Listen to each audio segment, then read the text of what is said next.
تو اگر تو آپ کی تعداد بڑھنے سے مراد یہ ہے، ویسے یہ بھی حقیقت کے خلاف ہے کہ آج سے 100 سال پہلے کے تناسب آپ دیکھ لیں اور آج کا تناسب دیکھ لیں،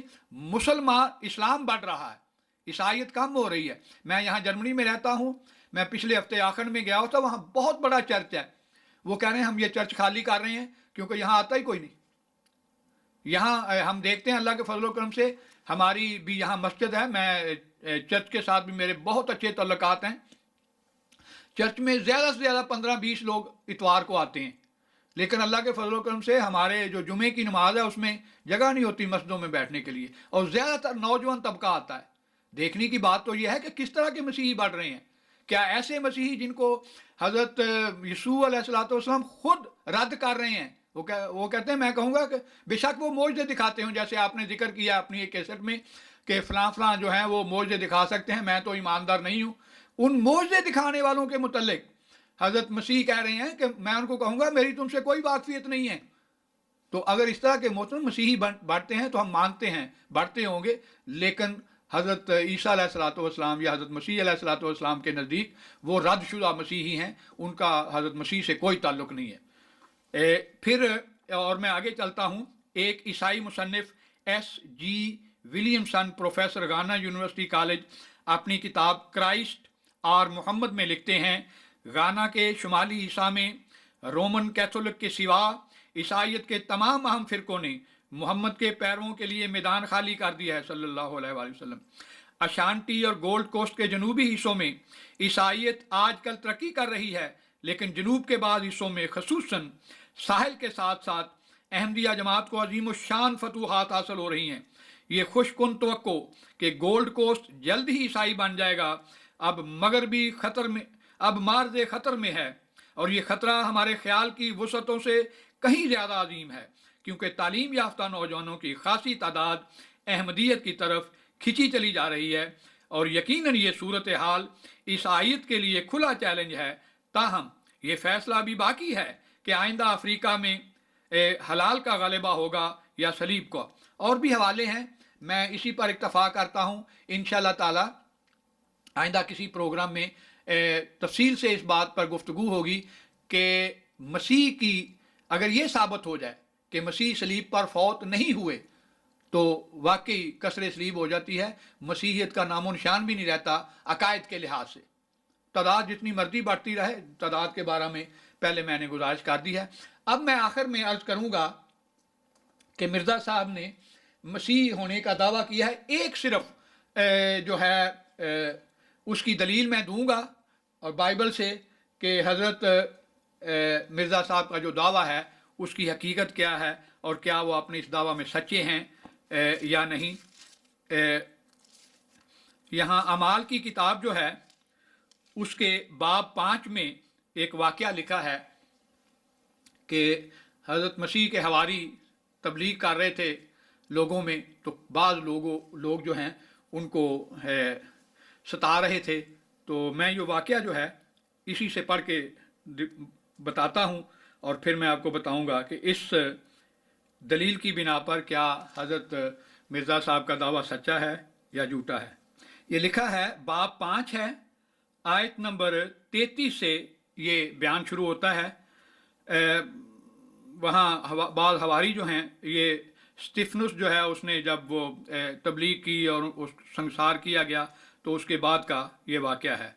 لکھا ہے، وہ یہ سن کر جل گئے اور انہیں قتل کرنا چاہا، یعنی جو لوگ تبلیغ کر رہے تھے، مگر گملیل نام ایک فریسی نے جو شرع کا معلم اور سب لوگوں میں عزت دار تھا، عدالت میں کھڑے ہو کر حکم دیا کہ ان آدمیوں کو تھوڑی دیر کے لیے باہر کر دو۔ پھر ان سے کہا، اے اسرائیلیو، ان آدمیوں کے ساتھ جو کچھ کیا چاہتے ہو ہوشیاری سے کرنا، کیونکہ ان دنوں سے پہلے تھیوداس نے اٹھ کر دعویٰ کیا تھا کہ میں بھی کچھ ہوں۔ یہ ایک شخص ہے جس نے اس وقت جھوٹا نبی ہونے کا دعویٰ کیا تھا، اور تخمیناً 400 آدمی اس کے ساتھ ہو گئے تھے، مگر وہ مارا گیا، اور جتنے اس کے ماننے والے تھے وہ سب پراگندہ ہوئے اور مٹ گئے۔ اس شخص کے بعد یہودا گلیلی اسم نویسی کے دنوں میں اٹھا اور اس نے کچھ لوگ اپنی طرف کر لیے، وہ بھی ہلاک ہوا، اور جتنے اس کے ماننے والے تھے سب پراگندہ ہو گئے۔ بس اب میں تم سے کہتا ہوں، یہ غور کرنے کے اور سننے کے قابل ہے واٹسن گل صاحب اور باقی مسیحی حضرات بھی، یہ دیکھیں کیسی زبردست دلیل اس شخص نے دی ہے۔ لکھا ہے پس یعنی انجام بتا دیا کہ جھوٹوں کا انجام کیا ہوتا ہے، اور آگے کہہ رہے ہیں کہ پس اب میں تم سے کہتا ہوں کہ ان آدمیوں سے کنارہ کرو اور ان سے کچھ کام نہ رکھو، کہیں ایسا نہ ہو کہ خدا سے بھی لڑنے والے ٹھہرو،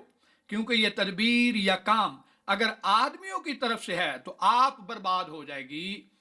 اگر کوئی جھوٹا نبوت کا دعویٰ کرنے والا ہے، جھوٹا مسیح کا دعویٰ کرنے والا ہے، تو لکھا ہے کہ وہ آپ ہی ختم ہو جائے گا، خدا تعالیٰ خود اس کو ختم کر دے گا۔ لیکن اگر خدا کی طرف سے ہے تو تم ان کو مغلوب نہ کر سکو گے۔ انہوں نے اس کی بات مانی اور رسولوں کو پاس بلا کر ان کو پٹوایا اور یہ حکم دے کر چھوڑ دیا کہ یسوع کا نام لے کر بات نہ کرنا۔ یہ مکمل واقعہ لکھا ہے، اس میں دلیل اس نے یہ دی ہے، اور حقیقتاً یہ دلیل اتنی سچی اور اتنی کامل دلیل ہے کسی کے سچ یا جھوٹ پرکھنے کے لیے کہ اس سے زیادہ کہ اگر یہ سلسلہ خدا کی طرف سے نہیں ہے تو خدا تعالیٰ خود اس کو ناکام کر دے گا، لیکن اگر یہ سلسلہ خدا کی طرف سے ہے تو پھر تم جتنا مرضی زور لگاؤ، تم اس کو ختم نہیں کر سکتے۔ اور اب میں حضرت مرزا صاحب کے کچھ چیلنج جو ہیں اس سلسلہ میں، وہ میں آپ کی خدمت میں پیش کرتا ہوں کہ انہوں نے اپنے مخالفین کو اس سلسلہ میں کیا چیلنج دیے ہیں۔ وہ لکھتے ہیں کہ میں جانتا ہوں کہ خدا میرے ساتھ ہے، کہ ضرور خدا میری تائید کرے گا، جیسا کہ وہ ہمیشہ اپنے رسولوں کی تائید کرتا رہا۔ کوئی نہیں جو میرے مقابل ٹھہر سکے، کیونکہ خدا کی تائید ان کے ساتھ نہیں۔ ایک غلطی کا ازالہ، روحانی خزائن، جلد نمبر 18۔ پھر وہ لکھتے ہیں تتمہ حقیقت الوحی صفحہ 118، روحانی خزائل جلد نمبر 22 میں صفحہ 554 پہ، اس ذات کی قسم، اس کی ذات کی مجھے قسم ہے کہ وہ بس نہیں کرے گا جب تک میری سچائی دنیا پر ظاہر نہ کر دے۔ اگر یہ منصوبہ انسان کا ہوتا تو خدا مجھے ہلاک کر دیتا اور اس تمام کاروبار کا نام و نشان نہ رہتا۔ وہی دلیل ہے جو اعمال میں دی ہوئی ہے اس بزرگ نے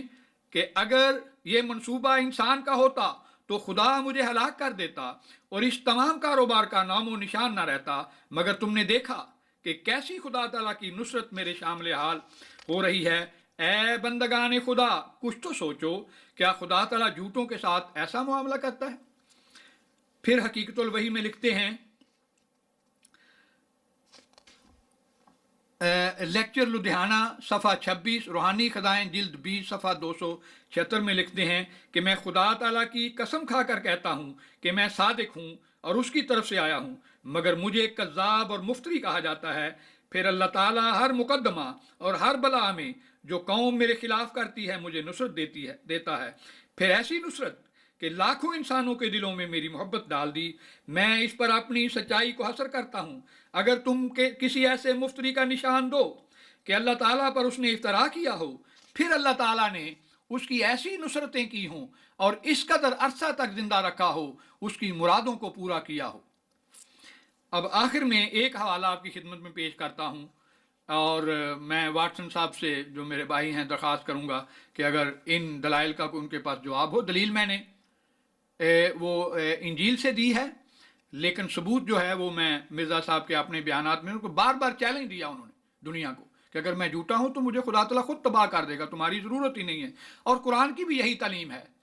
چونکہ قرآن کو تو وہ مانتے نہیں ہیں، اس لیے میں نے دلیل جو ہے وہ انجیل سے دی ہے۔ تذکرۃ الشہادتین صفحہ 65، روحانی خزائن جلد نمبر 20 صفحہ 67۔ یہ تمام کتابیں جو ہیں یہ انٹرنیٹ میں موجود ہیں،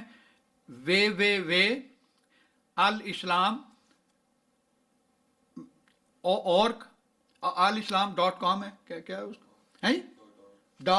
.org پہ یہ ساری کتابیں جو ہیں اویلیبل ہیں، جس کا جی چاہے وہ دیکھ سکتا ہے، حوالے میں دے رہا ہوں۔